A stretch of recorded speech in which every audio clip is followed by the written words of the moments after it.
নমস্কার।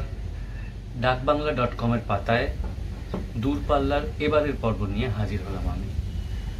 আপনারা যেমন জানেন যে দূরপাল্লায় আমি আপনাদের সঙ্গে আড্ডা দিই সেই সমস্ত অভিজ্ঞতা নিয়ে যা আমার বেড়াতে গিয়ে হয়েছে। বেড়াতে গিয়ে অনেক সময় এমন এমন অভিজ্ঞতা হয় যেগুলো জীবন বদলে দেয়। হয়তো খুব ছোট ঘটনা আপাত দৃষ্টিতে, কিন্তু সারা জীবন তার স্মৃতি সঙ্গে থাকে।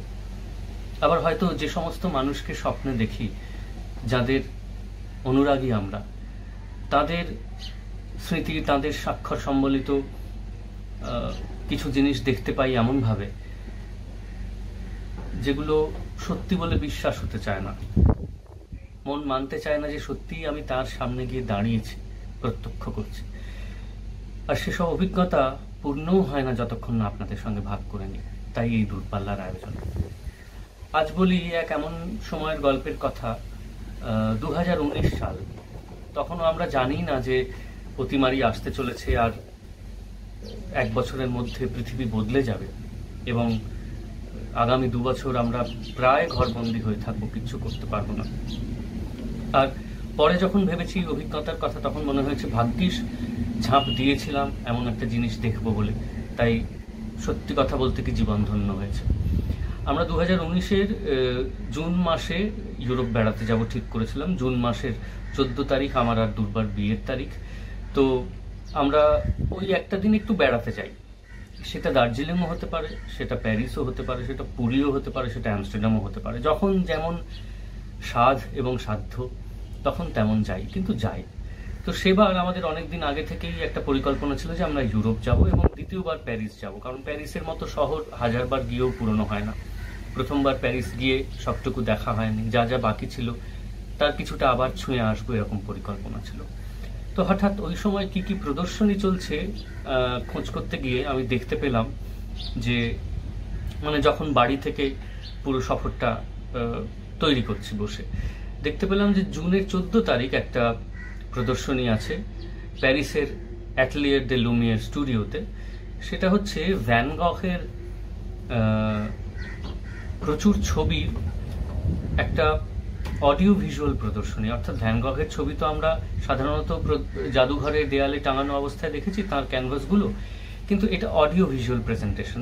ভ্যান গখের ছবিগুলোকে পর্দায় দেখানো হবে, যেমন চলচ্চিত্র দেখানো হয়, এবং সেই সঙ্গে তার একটা আবহ সঙ্গীত তৈরি করেছেন বিশ্ববিখ্যাত একজন সঙ্গীত পরিচালক, তার নাম আমি এক্ষুনি মনে করতে পারছি না, তিনিও ইউরোপিয়ান। সেটি একটি 1 ঘন্টার প্রযোজনা এবং হবে একটি স্টুডিওতে, অ্যাটলিয়ার দে লুমিয়ার। তা আমি চোখ বুজে সেই প্রদর্শনীর টিকিট কাটলাম 6 মাস আগে, তাতে একটু সস্তাও পেলাম। কারণ আমার মনে হলো ওই সময় যদি আমরা প্যারিস শহরে থাকি এবং এরকম একটা প্রদর্শনী হয়, তাহলে আমাদের বিয়ের দিন এর চাইতে ভালো করে আর কিছুতে কাটতে পারে না। তো একেবারে সকাল সকাল আমাদের হোটেল থেকে বেরিয়ে আমরা পৌঁছলাম, অলিগলি পেরিয়ে, 2বার মেট্রো চেঞ্জ করে অ্যাটলিয়ার দে লুমিয়ারের সামনে। তখনও জানি না ভেতরে জিনিসটা ঠিক কি হতে যাচ্ছে, কারণ টিকিট কেটেছি যখন, তখন ট্রেলারের মতো ছোট্ট একটা জিনিস দেখেছি, কিন্তু সেটা যে আদতে কি হবে তা তো জানি না। শুধু ভ্যান গখের ছবির অডিও ভিজুয়াল প্রেজেন্টেশন শুনেই টিকিট কেটে ফেলেছি। ভেতরে গিয়ে ঢুকলাম, শো শুরু হবে। একটা বিশাল ঘর, এবং সেই বিশাল ঘরে যারা যারা সেই দিন টিকিট কেটেছেন সেই শোয়ের, আপনাদের বলি যে সারাদিন ধরে এই 1 ঘন্টার শো টাইমগুলো অনেকগুলো চলছে। এবং আমি ঢুকেই বুঝলাম যে পৃথিবীর নানা প্রান্ত থেকে মানুষ এসছেন। প্যারিস তো এমনিই পর্যটকদের শহর, এবং অনেকেই আগে থেকে টিকিট কেটেছেন এই প্রদর্শনীটি হাতছাড়া যাতে না হয়। মানুষে মানুষে ভর্তি, আলাদা করে বসার কোনো জায়গা নেই। কেউ মাটিতে বসে, কেউ দাঁড়িয়ে, কেউ হাঁটছেন, কেউ দেয়ালে ঠেস দিয়ে। একটা ছোট্ট মতো বালকানি আছে প্রেক্ষাগৃহে যেমন থাকে, সেখানে প্রচুর মানুষ দাঁড়িয়ে বা বসে। এরপর প্রেজেন্টেশনটি শুরু হলো। সেটা কেমন সেটা কথায় বলে পুরো বোঝানো যাবে না, আমি একটু বলি, তারপর আপনারা ছবিগুলো দেখবেন। এবং এক্ষেত্রে আমি চাইবো অন্যান্যবার দূরপাল্লায় যেমন আমার কথার সঙ্গে সঙ্গেই ছবি চলে, আমি সেইটা ঠিক পারবো না, কারণ এই জিনিস বর্ণনাতীত। তো আমি একটু বলে নিই, তারপর আমার সম্পাদক বন্ধু ছবিগুলো পরপর সাজিয়ে রাখবেন। এই ছবির সঙ্গে বোধহয় নীরবতাই সবচাইতে বেশি ভালো চলতে পারে। তো প্রদর্শনীটি শুরু হলো যখন, আমি যেমন বলছিলাম যে পর্দায় ছবি দেখানো হবে, কিন্তু তখন বুঝিনি যে আলাদা করে কোনো একদিকে কোনো পর্দা থাকবে না। যেমন প্রেক্ষাগৃহে সবাইকে একদিকে বসিয়ে একদিকে একটা পর্দা থাকে, আমরা সেটা দেখি। এক্ষেত্রে হলো কি, ওই স্টুডিওর 6টা দেয়াল, মানে 4টে ডান দিক বাঁ দিক সামনে পেছনে এবং ছাদ এবং মেঝে, এই 6টা যে দেয়াল আছে, 6টা দেয়ালই পর্দায় পরিণত হলো। অর্থাৎ পুরো ঘরটা হয়ে উঠল ভিনসেন্ট ভ্যান গহের চলন্ত ক্যানভাস, আর তার সঙ্গে অসামান্য আবহ সঙ্গীত। কখনো তার আঁকা গমক্ষেত সারা দেয়াল জুড়ে বয়ে বেড়াচ্ছে, কখনো তার আকাশই তারা ভরা আকাশ, স্টারি নাইট, আমার মাথার উপর দিয়ে বয়ে চলেছে স্টুডিওর ছাদ দিয়ে।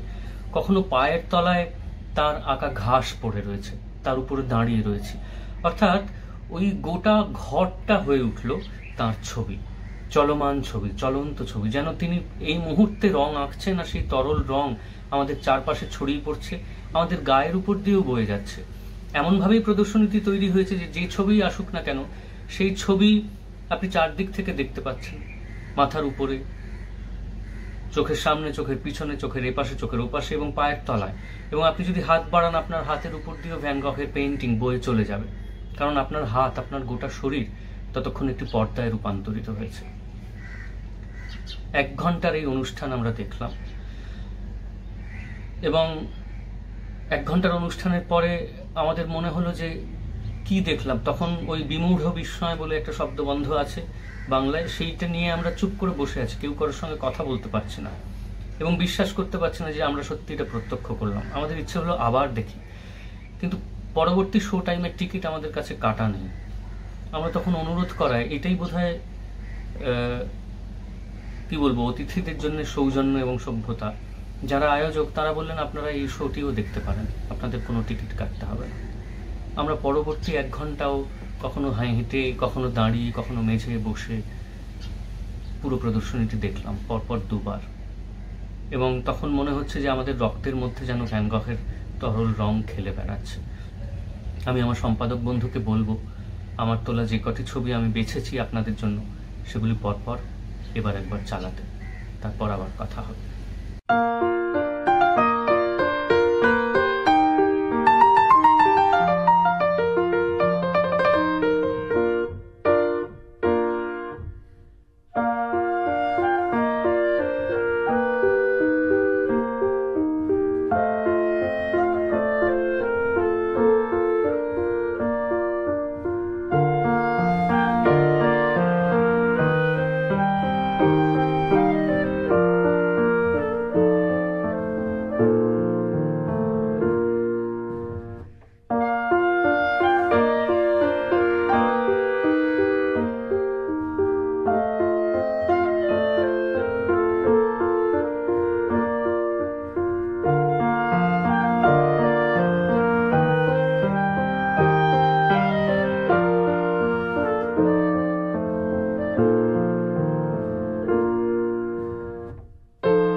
এই ছিল অ্যাটলিয়ের দে লুমিয়েরের ভ্যান গহকে নিয়ে অডিও ভিজুয়াল প্রেজেন্টেশন। আপনারা বুঝতে পারছেন যে কি রোমহর্ষক অভিজ্ঞতা। রোমহর্ষক বলছি তার কারণ সত্যি গায়ের লোম খাড়া হয়ে গিয়েছিল।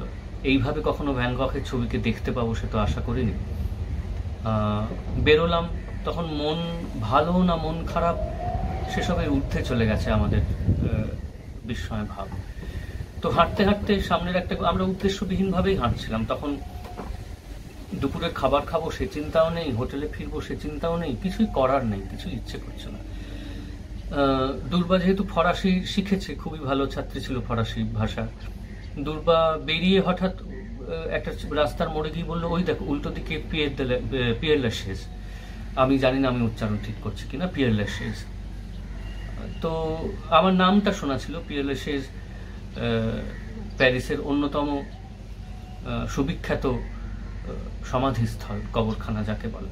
আমরা আগেরবার মপারনাসে গেছিলাম, সেখানে এত মানুষের সৌধ দেখেছি, সমাধি দেখেছি। পিয়ার লেশেস তেমনই একটি সমাধিক্ষেত্র। আমরা ওই বিস্মিত মন নিয়ে সেখানে ঢুকলাম। আমার একটু ক্লান্ত লাগছিল, তাছাড়া এই 2 ঘন্টা ধরে যা দেখেছি সেটাকে আত্মস্থ করার জন্য আমি একটু বসতে চাইছিলাম। দুর্বার উৎসাহ উদ্দীপনা দুটোই আমার চেয়ে বেশিও বললো তুই বস, আমি একটু হেঁটে হেঁটে ঘুরে দেখে আসি। তো সেই সমাধিক্ষেত্র অসাধারণ। একের পর এক বীথি চলে গেছে, যার দুপাশে লম্বা লম্বা গাছেরা ওই রোদের মধ্যে ছায়া তৈরি করে রেখেছে। পথের ধারে ধারে বসবার জায়গা, আর কেবল বাতাসের শব্দ, আর কোনো শব্দ নেই। অল্প কয়েকজন মানুষ হেঁটে বেড়াচ্ছেন, কথা বলছেন না কেউ। এবং যেটা তালিকা দেখে বুঝলাম যে মপারনাসের মতোই এখানেও পৃথিবীর অন্যতম বিখ্যাত মানুষেরা শায়িত রয়েছেন। দুর্বা একটু হেঁটে এসে আমায় বললো যে চল একজনের কবরের কাছে নিয়ে যাই।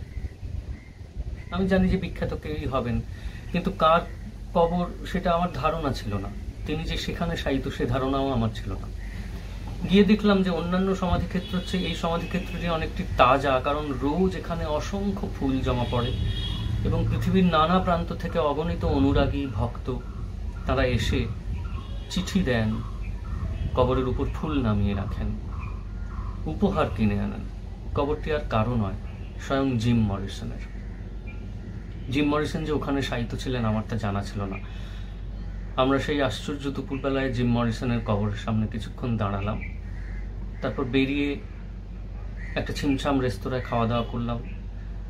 আমাদের বিয়ের তারিখটা এইভাবে কাটালাম এবং এত বিস্ময় মাখানো একটা বিষাদ আমাদের মধ্যে চারিয়ে উঠলো যে আমরা আর কোথাও যেতে পারলাম না। সেদিন বিকেলবেলাটা পথে পথে হেঁটে হোটেলে ফিরে এলাম। ভ্যান গঘের সেই প্রদর্শনী আমি যতদিন বেঁচে থাকবো, আমরা যতদিন থাকবো, কোনোদিন ভুলবো না। যেমন ভুলবো না শান্ত এক দুপুরবেলা হঠাৎ জিম মরিসনের সৌধের সামনে গিয়ে, সমাধির সামনে গিয়ে দাঁড়ানো। আজ দূরপাল্লার গল্প এইটুকু অবধি রইল। পরে আবার আপনাদের সঙ্গে আড্ডা হবে। ভালো থাকবেন।